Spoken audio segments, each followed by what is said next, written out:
మొన్న అర్ధరాత్రి మామూలుగా టెర్రరిస్టులు ఎవరన్నా తప్పు చేస్తే దొరికితే వాళ్ళు పట్టుకుంటారు. అశోక్ బాబు ఎక్కడ దాంకోలా, ప్రతిరోజు నిద్ర లేసి ఆఫీస్కి వస్తారు. ఎవరైనా పోలీసులకు విజ్ఞత ఉంటే, బుద్ధి జ్ఞానం ఉంటే నేరుగా వచ్చి ఆఫీస్ కూడా తీసుకుపోవచ్చు ఆయన తప్పు చేసినప్పుడు. కనీసం అలాంటి బుద్ధి జ్ఞానం లేకుండా మిడ్ నైట్ వచ్చి ఆయన కిడ్నాప్ చేయడం, ఏదో ఒక నోటీస్ తగిలిచ్చేసి అతన్ని ఎక్కడ తిప్పారో కూడా ఎవరికి తెలియదు. ఎక్కడెక్కడో తిప్పి రాత్రి మళ్లీ మా వాళ్ళందరూ ఎదుర్కొంటా ఉంటే కడాన సిబిసిఐడి ఆఫీస్ గుంటూరు అని చెప్పే పరిస్థితికి వచ్చారు. అంటే ముందు ఒక ఎఫ్ఐఆర్ వేశారు. ఆ ఎఫ్ఐఆర్ లో ఏంటి నేరం నిన్నే మీకు చూపించాను నేను డీటెయిల్స్ అన్ని. ఎవడో ఒక అవినీతి అధికారి ఒక ఆరోపణ చేస్తే ఆ ఆరోపణ పైన ఒక సీనియర్ ఆఫీసర్ ఎంక్వైరీ చేసి ఇది టెక్నికల్ మిస్టేక్ తప్ప ఏమీ కాదని దాన్ని క్లోజ్ చేశారు. ఆ అవినీతి ఆఫీసర్ని సస్పెండ్ చేశారు, వేరే కూడా పోస్ట్ చేశారు, ట్రాన్స్ఫర్ కూడా చేశారు. అలాంటి వాడిని మళ్ళా మీరు తీసుకొచ్చి వాళ్ళ తమ్ముడు భార్యకు బ్రాహ్మణ్ కార్పొరేషన్ లో డైరెక్టర్ గా ఇచ్చి కిట్ ప్రోకోకు పాల్పడి కావాలని ఆ తప్పుడు ఆరోపణల పైన మీరు చర్యలు తీసుకునే పరిస్థితికి వచ్చారు. నేను అడుగుతున్నా, ఆయన రిటైర్ అయి 3 ఏళ్లు అయింది. ఆయన ఎన్జిఓ లీడర్ గా పనిచేశాడు. రాష్ట్రంలో ఈరోజు ఒక ఎమ్మెల్సీగా ఉన్నారు. మీరు ప్రవర్తించిన తీరు చాలా అబ్జెక్షనబుల్. ఉన్మాది ముఖ్యమంత్రి చెప్పొచ్చు, ఒక టెర్రరిస్ట్ గా ప్రవర్తించమనొచ్చు, కానీ మీ యొక్క విశిక్షణ జ్ఞానం ఏమైంది? సిబిసిఐడి ఏం ఆలోచించారు? అంటే మీరు ఏమైనా చేసేస్తారా? అంటే మొదటి వేసిన ఎఫ్ఐఆర్ లో 41A నోటీసులు ఇవ్వాల్సి వస్తుందని మళ్లీ అదే క్రైమ్ పైన 467 కేసు బుక్ చేస్తారా మీరు? అంటే 10 సంవత్సరాలు ఇంప్రిజన్మెంట్ పెడతారా మీరు? బెయిల్ రానియకుండా చేయాలని, లేకుంటే 41A నోటీస్ అవాయిడ్ చేయాలని ఇష్ట ప్రకారం మీరు తయారవుతారా? నిన్నంతా మీరు చూశారు. 17-18 గంటల ఆయన్ని అరెస్ట్ చేసి తీసుకుపోయి అక్కడి నుంచి మీరు అడిగిన క్వశ్చన్స్ ఏంటి? ఈ క్వశ్చన్స్ అడిగారు మీరు. ఆ సర్టిఫికెట్ కాకుండా అక్కడవన్నీ అడుగుతారా? ఎన్జిఓ స్ట్రైక్ మీరున్నారా? మీరే చేపిస్తున్నారా? అంటే తెలుగుదేశం పార్టీ ఎక్కడ అన్యాయం జరిగితే అక్కడ ఉంటాం, వాళ్ళకు అండగా ఉంటాం. ఒక ఎన్జిఓలు కాదు, ఒక ఊర్లో కూడా జరిగిన ప్రజా వ్యతిరేక కార్యక్రమాలను చేసిన వాళ్ళకు అండగా ఉంటా, వాళ్ళకు తోడుగా ఉంటా. మీ గుండెల్లో నిద్రపోతాం. ఏంటి తమాషాట్లాడుతున్నావు నువ్వు? ఏదో మొట్టమొదటిసారిగా నువ్వే ముఖ్యమంత్రి అయినట్టు. 3 ఏళ్ల ముఖ్యమంత్రి భోగానికి ఇంత వస్తే ఇంత మును 14 ఏళ్లు పనిచేసిన నాకెంత ఉండాలి? ఒళ్ళు దగ్గర పెట్టుకుని ప్రవర్తించాలి. వీళ్ళు చట్టాన్ని అమలు చేయడంలో ఇష్ట ప్రకారం చేస్తే ఆ చట్టాన్ని ఉల్లంఘించిన ప్రతి ఒక్కరు కూడా ఈ రోజు ఉంది, రేపుంది, ఎల్లుంటుంది. ఈ విషయం వీళ్ళు గుర్తుపెట్టుకోవాలి. ఎప్పుడైనా సరే ఈ జగన్ రెడ్డికి ఏమీ మీ మీద ఇది లేదు, ప్రేమ ఉండదు. మిమ్మల్ని బలిపశువులు చేస్తాడు, బాకరాగాడే చేస్తాడు. దానికి మీరు సిద్ధపడితే అది మీ కర్మ. నేను ఒకటే చెప్తున్నా, ఈ రాష్ట్రంలో చట్ట ప్రకారం పాలన జరగాలి, పోలీసులు వ్యవహరించాలి. ఆ విధంగా వ్యవహరించిన పోలీసుల్ని తప్పకుండా వదిలిపెట్టే సమస్యే లేదు. ఈరోజు ప్రైవేట్ కేసులు వేస్తాం, కేసులన్నీ ప్రజల్లోకి తీసుకెళ్తాం.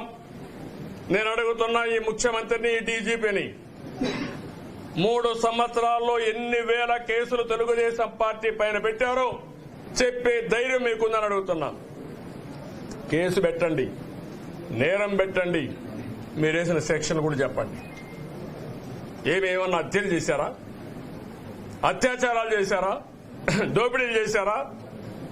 ప్రజా సమస్యలపైన పోరాడమే తప్ప ప్రజలకు అండగా నిలబడడం, ప్రజాస్వామ్యాన్ని కాపాడాలనుకోవడం తప్ప వీళ్ళు ఒక టెర్రరిస్టులుగా తయారైపోయారు.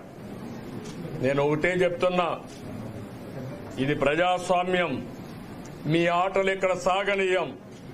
నీలాంటి వాళ్ళు చాలా మంది చూశాం. దాంట్లో ఫేసింగ్ ఫాస్ లో మీరు వచ్చారు తప్ప ఇంకోటి కాదని కూడా హెచ్చరిస్తున్నా. ఈరోజు మీరు చూస్తే 3 మాజీ మంత్రులను అరెస్ట్ చేస్తారా మీరు? అచ్చెన్నాయుడిని, కొల్లు రవీందర్ని, దేవినేని ఉమా ఏ నేరం చేశారు చెప్పండి నాకు. ఒక ఆయన ఫోన్ చేశాడంట ఆయన అసిస్టెంట్కి ఫోన్ చేస్తే కొల్లు రవీందర్ని అరెస్ట్ చేసేస్తారు మర్డర్ కేసులో. ఇంకో పక్కన అక్కడ మైనింగ్ దానికి పోతే న్యాయం చేయమని దేవినేని ఉమా ఆడు కూర్చున్నాడు, దానిపై జైలు పంపించేస్తారు. అచ్చెన్నాయుడు గారు ఎవరికో ఒక లెటర్ రాస్తే letter is not a cognizance, దానిపైన యాక్ట్ చేసే వాళ్ళు యాక్ట్ చేస్తారు, దానిపైన అరెస్ట్ చేస్తావా? మరిగతి నిన్నేళ్లు పెట్టాలి జైల్లో. ఇంకో పక్క 6 మంది మాజీ ఎమ్మెల్యేల పైన కేసులు పెడతావా? జైలు పంపిస్తావా? కోన రవికుమార్, అదే మాదిరిగా నల్లమెల్లి రామకృష్ణారెడ్డి, బీసీ జనార్దన్ రెడ్డి, ధూళిపాళ నరేంద్ర కుమార్, చింతమనేని ప్రభాకర్, జేసీ ప్రభాకర్ రెడ్డి. నేను అడుగుతున్నా, ఏం చేశారు మీరు? వీళ్ళందరూ అరెస్ట్ చేసి ఏమి సాధించారు మీరు అడుగుతున్నా. వీళ్ళ కాకుండా కోడెళ్ల శివప్రసాద్ని వేధించి వెంటాడి కడాన ఆత్మహత్య చేసుకునే పరిస్థితికి వచ్చాడు. ఒక పల్నాటి టైగర్, గొప్ప ధైర్యం ఉండే వ్యక్తి. అలాంటి వ్యక్తిని మానసికంగా వేధించి చంపేసే పరిస్థితికి వచ్చారు. మీరు పొట్టన పెట్టుకున్నారు. ఇంకో పక్క నిమ్మల రామానాయుడు, సోమిరెడ్డి చంద్రమోహన్ రెడ్డి, ఎరపతినేని, ఆలపాటి రాజా, అదే మరి నక్కా ఆనందబాబు, గల్లా జయదేవ్, వంతల రాజేశ్వరి, పుల్లారావు, నారాయణ, అదే మరిగా మీరు చూస్తే యనమల, ఇంకో పక్క చినరాజప్ప. ఈ విధంగా లెక్కేసుకుంటూ పోతే కొన్ని 100 మంది పైన కేసులు పెడతారా మీరు? ఇంకో పక్కన అశోక్ పైన వారసత్వంగా వచ్చిన ఆస్తి, వాళ్ళ తల్లిదండ్రులు దయాదాక్షిణాల పైన ఆ చారిటీ ఇచ్చారు.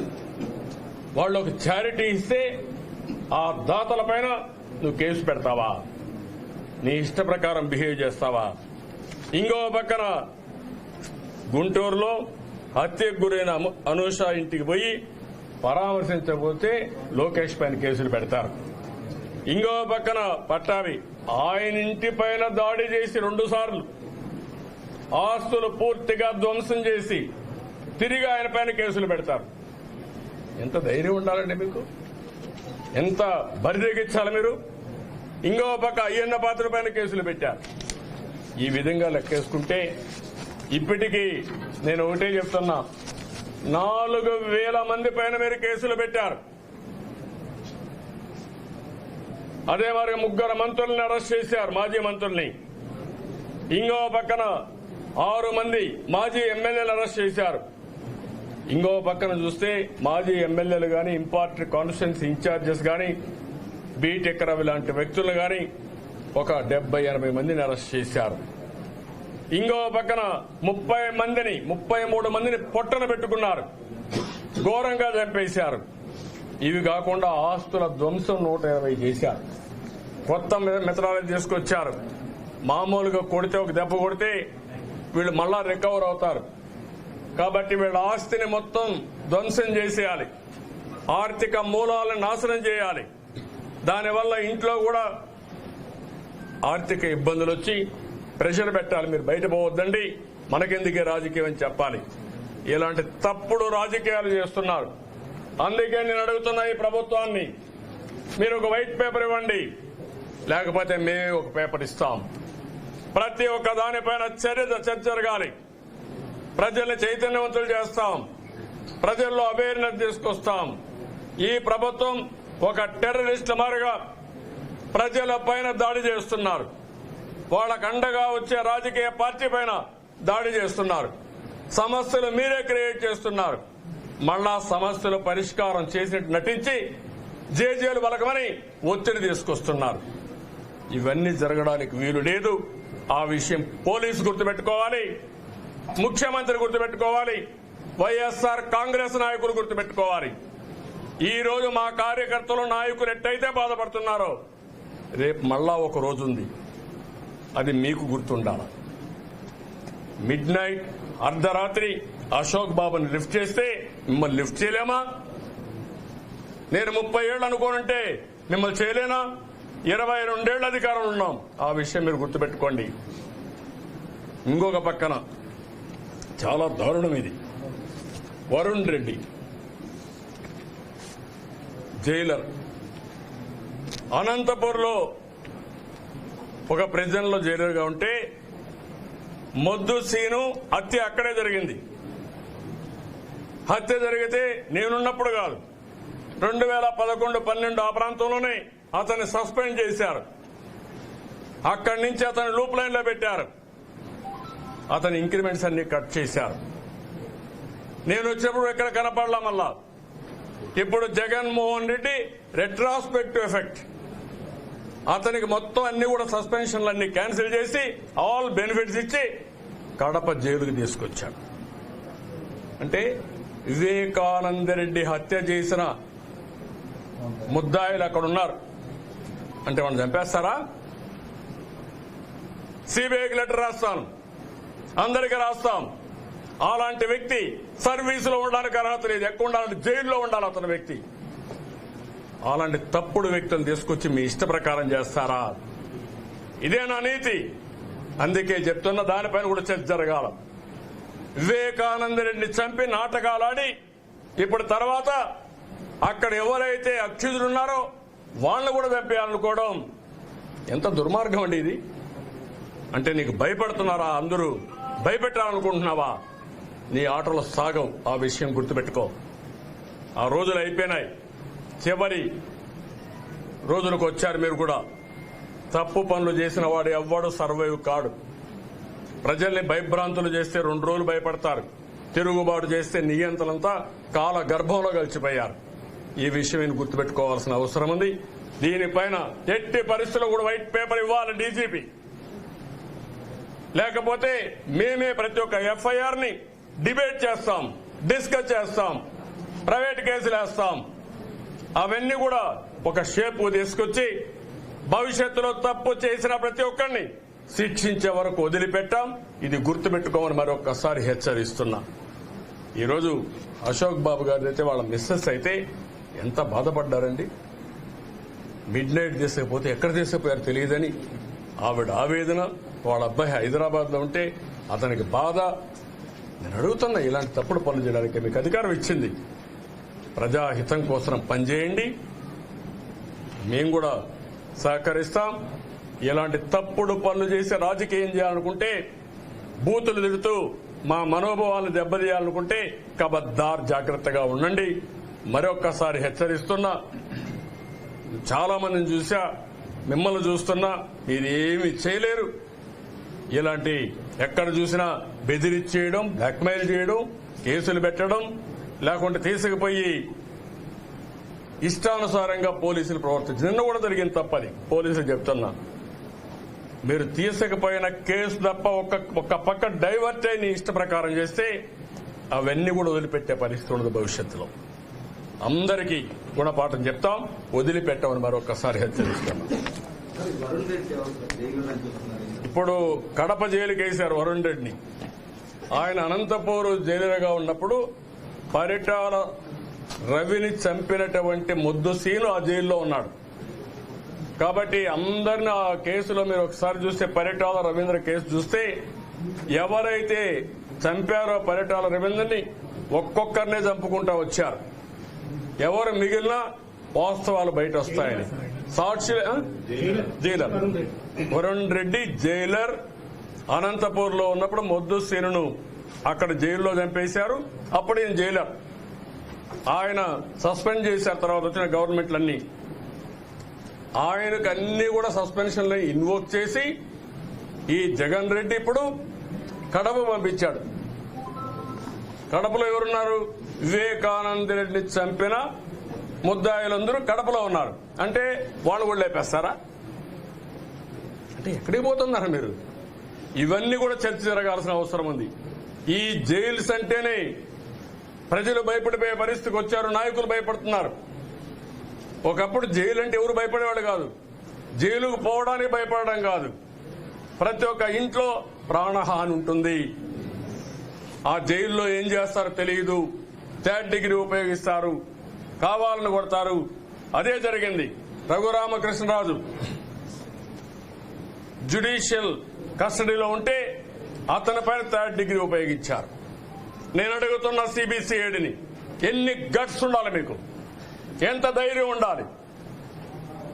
మామూలు ఎంక్వైరీ కాదు. సిబిసిఐడి మీరు జ్యుడిషియల్ కస్టడీలో ఉండే వ్యక్తిని, ఒక పార్లమెంట్ మెంబర్ని కొట్టడానికి మీకు ఎంత ధైర్యం ఉండాలండి? ఏమనుకుంటున్నారు మీరు? అంటే మాట్లాడేవాళ్ళు లేరనా? ఇష్టానుసారంగా తయారయ్యారు. ఇవన్నీ గుర్తుపెట్టుకొని హెచ్చరిస్తున్నారు.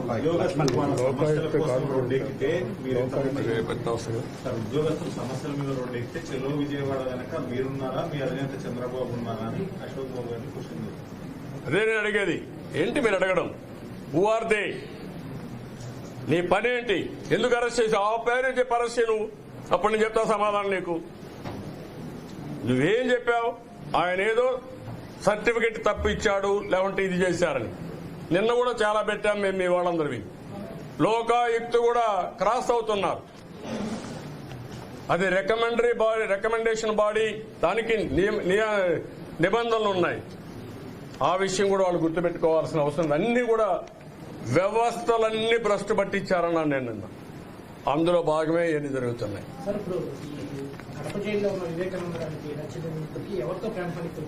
ఇతనే వరుణ్ రెడ్డి పెట్టి వాళ్ళే చేస్తారు. జగన్ రెడ్డి ఎవరికి ఉంది? అవినాష్ రెడ్డి, జగన్ రెడ్డి వీళ్ళకి సంబంధాలు ఎవరికి కావాలి? ఆ రోజు ఏం చెప్పావు? సిబిఐ ఎంక్వైరీ కావాలన్నావు. ఇప్పుడేమన్నావు? సిబిఐ ఎంక్వైరీ వద్దన్నావు. వాళ్ళ చెల్లెలే కోర్టుకు వెళ్ళింది, సిబిఐ ఎంక్వైరీ ఇప్పించింది. అవినాష్ రెడ్డి కాపాడాలి. ఇంక మార్గం ఏంటి? వీళ్ళు కూడా లేపియాలి.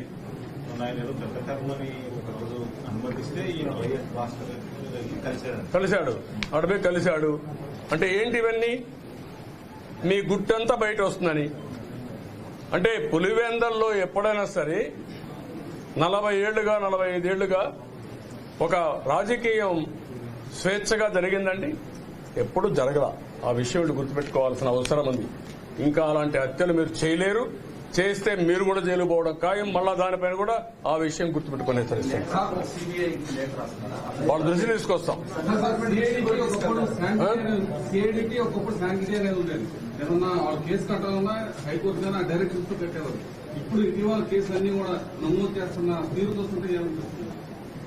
ఇంకా దీన్ని నీచమైన స్థాయికి దిగజారిపోయింది సిబిసిఐడి అండ్ ఏసీబీ.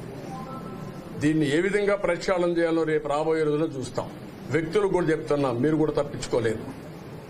మీకు యూనిఫామ్ డ్రెస్ ఉండేవాళ్ళు మీరు.